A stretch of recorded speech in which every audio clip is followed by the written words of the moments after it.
Thank you, Mr. Chairman. Attorney General Garland, let me just ask you, does your department have a problem with anti-Catholic bias? Our department protects all religions and all ideologies. It does not have any bias against any religion of any kind. Well, you could have surprised me, because given the resources that you are expending and the apparently intelligence assets that you are deploying against Catholics, it appears, and other people of faith, while simultaneously turning a blind eye while people are executed gang style in the streets of our cities, including in my home state, your answer frankly surprises me. Let's talk about the Mark Houck case, for example. You've been asked about this already today, and frankly, your answers really astound me. This is a case where a Catholic pro-life demonstrator, father, was accused of disorderly conduct in front of an abortion center. The local prosecutor, the Philadelphia district attorney, who is a Democrat, a liberal, very progressive, declined to prosecute. There was a private suit that got dismissed. And then after all of that, your Justice Department sent between 20 and 30 armed agents in the early morning hours to the Houck's private residence to arrest this guy after he had offered to turn himself in voluntarily. Here's the photo. Once again, you can see the long guns. You can see the ballistic shields. You can see that they're wearing bulletproof vests.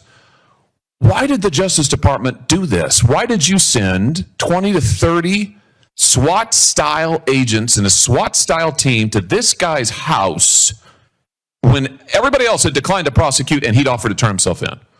Determinations of how to make arrests under arrest warrants are made based by the tactical operators in the district. They are not. But you surely looked into it by this point, right?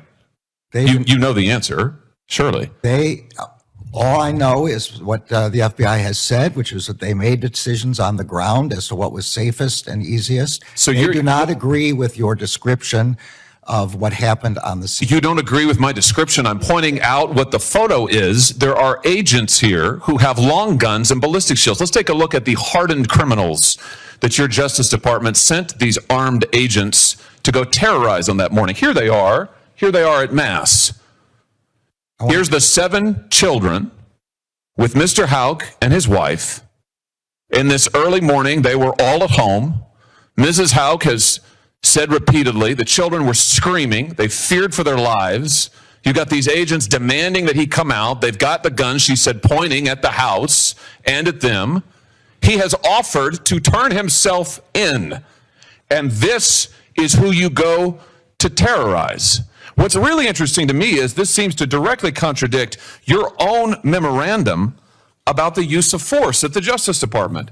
You say officers may use only the force that is objectively reasonable to effectively control an incident. Are you telling me that in your opinion as Attorney General, it was objectively necessary to use 20 or 30 SWAT-style agents with long guns and ballistic shields for these people? What I'm saying is that decisions about how to go about this were made on the ground by FBI agents. So you're saying you don't know? I'm saying what I just said. Which is that you're abdicating responsibility? I'm not abdicating responsibility. Then give me the answer. Do you think, in your opinion, you are the Attorney General of the United States, you are in charge of the Justice Department, and yes, sir, you are responsible. So give me an answer. The FBI does not agree with your description. I'm not asking about the FBI. You are the Attorney General. Give me your answer. Do you think that it was objectively reasonable and they followed your guidelines in sending 20 to 30 armed agents to terrorize these people? Yes or no? The facts I have, which are those presented by the FBI, are not consistent with your description. So you think it was reasonable? I'm saying the facts are not as you describe. What, that the children weren't there? That there weren't long guns there? That there weren't agents? What do you dispute? What's the factual premise you dispute? FBI Be specific. Said they don't agree with your description of... Be specific. They don't agree with what? Of how many agents, of the agents who were there, and of what their roles were. They don't agree. Do you know the jury in this case acquitted Mr. Houck? So I'm sure you're aware. Do you know how long it took him? I am aware, and we respect the decision of the jury. Do you know how long it took him? I don't know. 1 hour. 1 hour. Philadelphia District Attorney declines to prosecute. The private suit's dismissed. You use an unbelievable show of force with guns that I just note liberals usually decry. We're supposed to hate long guns and assault-style weapons. You're happy to deploy them against Catholics and innocent children. Happy to. And then you haul him into court and a jury acquits him in 1 hour. I just suggest to you that that is a disgraceful performance by your Justice Department and a disgraceful use of resources. I notice a pattern, though. The FBI field office in Richmond on the 23rd of January of this year issued a memorandum in which they advocated for, and I quote, the exploration of new avenues for tripwire and source development against traditionalist Catholics, it's their language, including those who favor the Latin Mass. Attorney General, are you cultivating sources and spies in Latin Mass parishes and other Catholic parishes around the country? No, the Justice Department does not do that. It does not do investigations based on religion. I saw the document you have. What did you do about it? It's appalling. It's appalling. I'm in complete agreement with you. I understand that the FBI has withdrawn it and is now looking into how this could ever have happened. How did it happen? That's what they're looking into. But I'm totally in agreement with you. That document is appalling. I'll tell you how it happened.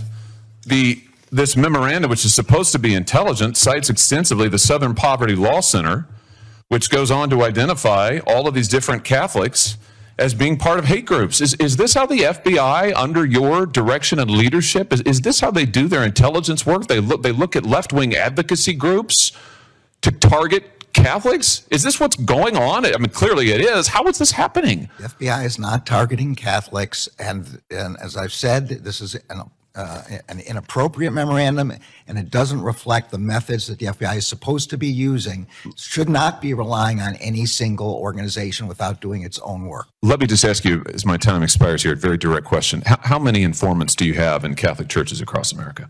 I don't know, and I don't believe we have any informants aimed at Catholic churches. We have a rule against investigations based on First Amendment activity, and Catholic churches are obviously First Amendment activity. But I don't know the specific answer to your question. You don't know the specifics of anything, it seems, but apparently on your watch, this Justice Department is targeting Catholics, targeting people of faith, specifically for their faith views.